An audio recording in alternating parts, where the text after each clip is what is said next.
አብርሃም ወነቢ ሙሴ አምላከ አብርሃም ወነቢ ሙሴ አጋዕዝተ ዓለም ቅድስት ሥላሴ ተመስገኑ ተመስገኑ ተመስገኑ ትበላላነሰ በውዳሴ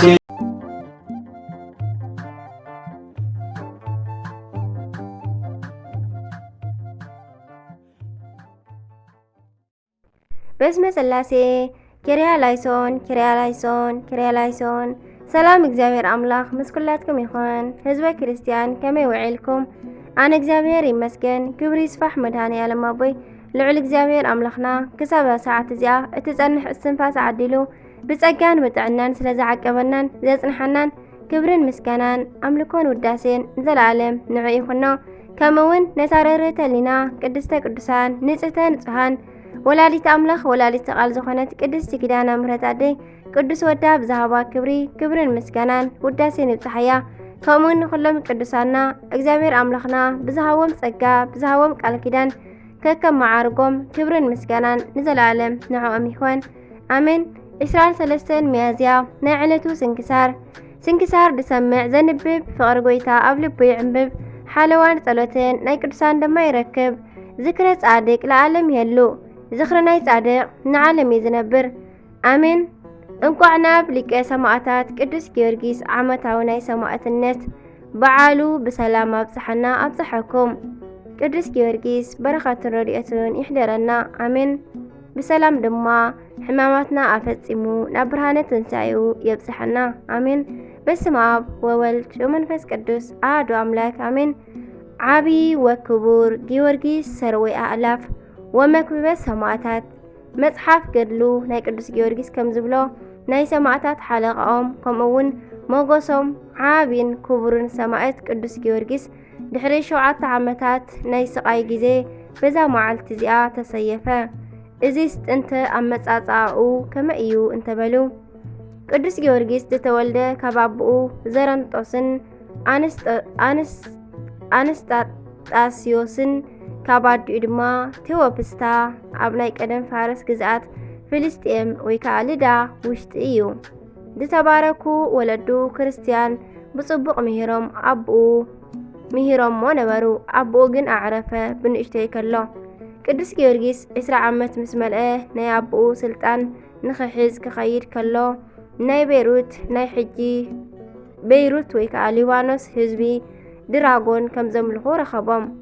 ንሱ ግን ኣብቲ ከተማ ዝነብር ህዝቢ ምሂሩ ኣእሚኑ ነቲ ድራጎን ብፈጣሪኡ ሓይሊ ቀቲሉ መንገዱ ቀጸለ።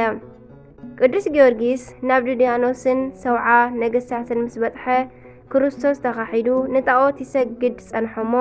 በቲ ሰዓት ድንግል እመቤትና ማርያም ናብ ሰማዕት ቅዱስ ጊዮርጊስ መጺኣ መንከራኡን ክብሩን ነገረቶ። ንሱ ከዓ ብክርስቶስ ስም ሙማት ምርጫኡ ነበረ።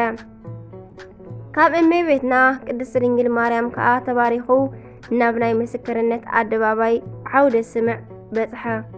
ድሕሪዚ ተኸታታሊ 7 ዓመታት ብዙሕ ጸዋት ወመከራ ተቐበለ። 3 ጊዜ መይቱ 3 ጊዜ ድማ ተንስአ።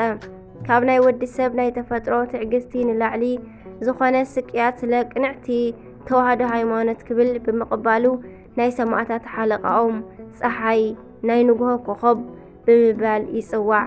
ተውላጠ ጻማሁ ወህማሙ ዘተለዓለ ሞጎሰ በስሙ ከም ዝብል መጽሓፍ። ንቅዱስ ጊዮርጊስ ንዘመናት ብብዙሕ ስቅያት የጨነቕዎ ነበሩ እሞ ንሱ ግን ብጽንዓቱ ኣሸነፎም። 70 ነገሥታት ምስ ሰራዊቶም ኣሕፈሮም። ንብዙሓት ብ100,000 ዝቁጸሩ ኣህዛብ ከዓ ማሪኹ ንሰማዕትነት ኣብቅዐ። በዚ ዝተባሳጨወ ድድያኖስ ከዓ ንኮከብ ፋርስ ቅዱስ ጊዮርጊስ ንኽቆራርጾ ኣዘዘ። እቶም ወታደራት ከዓ ንቅዱስ ጊዮርጊስ ቆራሪጾም ኣብ ብረት ምጣድ ወይ ከዓ ጣዋ ዝበሃል ከዓ ጠበስዎ።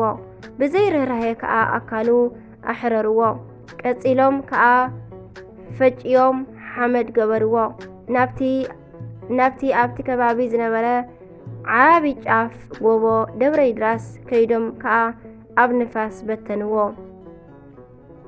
ሓረድዎ ወገመድዎ ወዘረው ስጋሁ ከመሃመድ ከም ዝብል እቶም ወታደራት እዚ ፈጺሞም ዘወር ምስ በሉ ናይ ቅዱስ ጊዮርጊስ ዓጽሚ ኣብ ዝዓረፉ ኣግራብ ቆጽልን ኣእማንን ኩሉ ቅዱስ ጊዮርጊስ ሊቀ ሰማዕታት ዝብል ጽሑፍ ተረኽበ።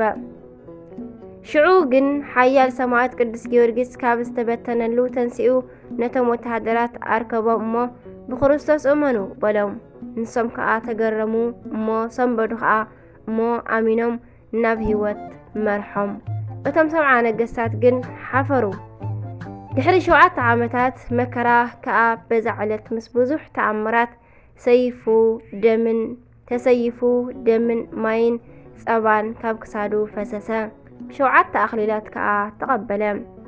ብ390 ኣከባቢ ሰማዕት ምስ ኮነ ድሕሪ ቁሩብ ዓመታት በዚ ኣብ ሃገሩ ደብሪ ሃኒጾም ዓጽሚ ኣፍሊሶም ቀደስዎ። ቅዱስ ሰማዕት ቅዱስ ቅድሚ ሰማዕትነቱ እንተኾነ ድሕሪኡ ተኣምረኛ እዩ።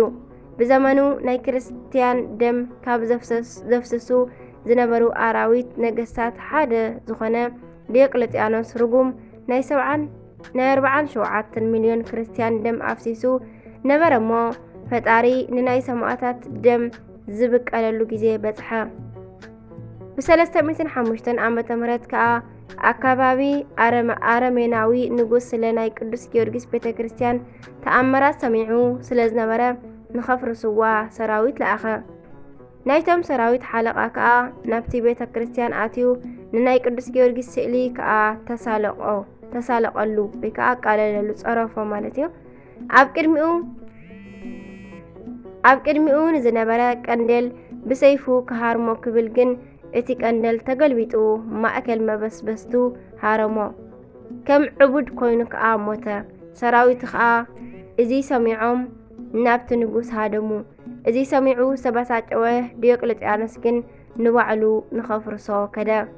ኣብቲ ቤተ ክርስቲያን ኣፈት ምስ በጽሐ ቅዱስ ሚካኤልን ቅዱስ ገብርኤልን መጺኦም ዓይኑ ኣጥፍእዋ። ከኣቱ ኢሉ ምስ ፈተነ ከዓ ቅዱስ ጊዮርጊስ ካብ ላዕሊ ደወሉ ለቐቐሉ እሞ ርእሱ ሃረሞ እሞ ደንዘዘ። ናይ ብዙሓት ቅዱሳን ደም ዝሰተየ ርጉም ንጉስ ከዓ ዓቢዱ ን7 ዓመታት ርፍራፍ ክልምን ነበረ እሞ ሰይጣን ካብ ጫፍ ወርዊሩ ቀተሎም። ኣምላኽና እግዚአብሔር ካብ ሓያል ሰማዕት ጽንዕትን ትዕግስትን ዝኾነት ካብ ናይ ቅዱስ ጊዮርጊስ ኣቦና ካብ በረኸቱ ይኽፈለና ኣሜን። በረኸቱ ምስ ኩላትና ደቂ ተዋህዶ ይኹን። ከምናቱ እምነትን ተባዓትን ጽንዓትን ፍቕሪ ኣምላኽን ድማ ይዓድለና። ሚያዝያ ዕለት 23 ዝኽበሩ ዓመታዊ ናይ ቅዱሳን በዓላት ቅዱስ ጊዮርጊስ ሊቀ ሰማዕታት፣ ቅዱስ ሮቆ ጻድቅ በስሙ ንዝተማሕፀነ ካብ ሕማም ወባ ከም ዝሕልዎ ጎይታ ቃል ኪዳን ዝሃቦ። ወርሓዊ በዓላት ድማ ልበ ኣምላክ ቅዱስ ዳዊት፣ ቅዱስ ሰሎሞን ንጉሰ እስራኤል፣ ኣባ ጢሞቴዎስ ገዳማዊ፣ ኣባ ሳሙኤል፣ ኣባ ስምዖን፣ ኣባ ገብርኤል። ዝበለጸ ትንሣኤ ምእንቲ ክረኽቡ ምሕረት ኣይንደልን ኢሎም ተሳቕዮም ሞቱ። ገሊኣቶም ድማ ብላግፅን ብመግረፍትን ኣብ ልዕሊ እዚ እውን ብመቑሕን ብማእሰርትን ተሳቐዩ። ብዳርባ እምኒ ተቐትሉ፣ ብመጋዝ ተቖርጹ፣ ተሰይፎም ሞቱ። ኣጐዛ ኣባጊዕን ዲኖ ኣጣልን ተኸዲኖም እውን ዘሩ፣ ሰኣኑ፣ ጸበቦም፣ ሓሳረ መከራ ጸገቡ። ዓለም ንኣታቶም ዘይትበቅዕ ስለ ዝኾነት ኣብ ምድረ በዳን ኣብ እምባታትን ኣብ በዓትታትን ኣብ ጎዳጉድን ምድርን ኮለል በሉ። ዕብራውያን ምዕራፍ 11 ካብ ፍቕዲ 35 ክሳብ 38 ኣሜን። ስንክሳር ድሰምዕ ዘንብብ ፍቕሪ ጎይታ ኣብ ልቡ ይዕንብብ። ሓለዋን ጸሎትን ናይ ቅዱሳን ድማ ይረክብ ኣሜን። ዝወደቐ ዝነጠበ ቃል ኮነ ዜማ ብኣፈ ቅዱሳን ትጉሃን መላእክት ይተኣረመልኝ። ወስብሐት ለእግዚአብሔር ወለወላዲቱ ድንግል ወለመስቀሉ ክቡር አሜን አሜን ለይኩን።